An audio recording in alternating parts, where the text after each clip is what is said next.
سیلابی ریلا بڑی تیزی کے ساتھ ان متاثرہ علاقوں سے گزر تو گیا ہے لیکن کئی داستانیں پیچھے چھوڑ گیا ہے۔ ہم اس وقت چک علی شیر کے مقام پر موجود ہیں اور یہ مین گزرگاہ ہے۔ آپ دیکھیں لوگ ابھی بھی پانی سے گزر رہے ہیں۔ جب یہ سیلاب آیا تھا لوگ یہاں سے انسٹنٹلی نکلے تھے اور اس اونچے بند کے اوپر چلے گئے تھے جہاں پر انہوں نے اپنے مویشی باندھے تھے، لیکن ان کے پیچھے جو سارا مال مویشی کا چارہ پڑا ہوا تھا وہ اس پانی کے اندر بہہ گیا، بہت ساری امیدیں بہہ گئیں، بہت سارا سامان بہہ گیا اور گھروں کو شدید نقصان پہنچایا ہے اس سیلاب نے۔ وقتاً فوقتاً یہاں پر انتظامیہ، سرکاری افسران کے ساتھ ساتھ پارلیمنٹیرینز بھی آ رہے ہیں اور وزٹ کر رہے ہیں۔ آج جب ہماری صبح ڈپٹی کمشنر سے اسی مقام پر بات ہوئی تھی تو وہ کہہ رہے تھے کہ ہم تخمینہ لگا رہے ہیں کہ کس حد تک نقصان ہوا ہے اور اسیسمنٹ کے بعد ان لوگوں کو ریلیف بھی دیا جائے گا، یعنی ان کو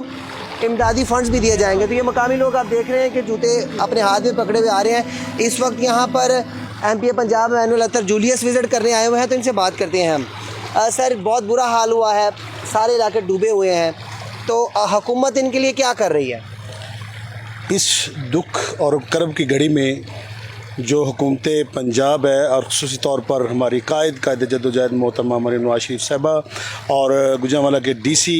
اور کمشنر صاحب نے یہاں دن رات وہ ہمارے ساتھ ادھر موجود ہیں، لوگوں کو سارا انہوں نے وزٹ کیا ہے اور ہمارے ساتھ ہمارے بھائی سیمن صاحب بھی ہمارے ساتھ موجود ہیں۔ ہم سب مل کر ان لوگوں کی یہ افلاح کے لیے جو کام کر رہے ہیں، متاثرہ خاندان کے لیے ہم نے کھانے کے انتظامات کیے، جو بھی چیز ان کو چاہیے تھی ہم نے پرووائڈ کی ہے۔ اور ہم یہ بتانا چاہتے ہیں کہ ہم ابھی وزٹ کر کے چلے نہیں جائیں گے، ہم ان کے ساتھ ٹھہریں گے کیونکہ یہ ہماری قائد کی ہدایت پر یہ سارے پارلیمنٹیرینز اور ڈی سی کمشنر صاحب یہاں موجود ہیں اور جب تک یہ بند نہیں ہوتا ہم ان کے ساتھ رہیں گے۔ نو ڈاؤٹ جی، اسی طرح سے ہے، ہم بھی رپورٹ کر رہے ہیں پچھلے 3 دن سے یہاں، اور جو ڈپٹی کمشنر گوجرانوالہ ہے وہ پوری رات جاگتے رہے اور سوشل میڈیا کے اوپر وہ بھی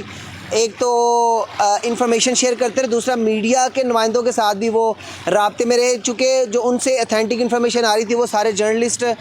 ٹی وی چینلز کے تھرو عوام تک پہنچا رہے تھے۔ چونکہ یہ تقریباً 69 سال بعد اتنا بڑا سیلاب آیا ہے ان علاقوں کے اندر۔ بتایا گیا ہے کہ 1956 میں تقریباً 10,85,000 کیوسی کا ریلا گزرا تھا، تو اس سال بھی اسی نوعیت کا ریلا گزرا ہے۔ بہت خطرہ تھا، گو کے کام بہت تھا، لیکن ٹیم کا عزم ہمیں نظر آیا اور اب یہ علاقوں سے پانی گزر کر ان علاقوں سے پانی کی سطح بتدریج کم ہو رہی ہے۔ اور لیکن بہت ساری داستانیں ہیں، یہ آپ جو پانی دیکھ رہے ہیں یہ اس کے نیچے فصلیں ہیں، کسی پر آپ کو دھان کی فصل نظر آئے گی، کسی پر ہرے چارے کی فصل نظر آئے گی، لیکن اب یہ ساری تباہ ہو چکی ہے۔ شاید ان کو بحالی کے لیے بہت وقت لگے، چونکہ ایک شخص سے ہماری بات ہو رہی تھی، وہ کہتا ہے کہ میری 7.5 ایکڑ اراضی ہے اور وہ فصل خراب ہو گئی ہے، میں نے اپنی بچی کی شادی کرنی تھی۔ تو اس طرح کی بہت ساری دردناک داستانیں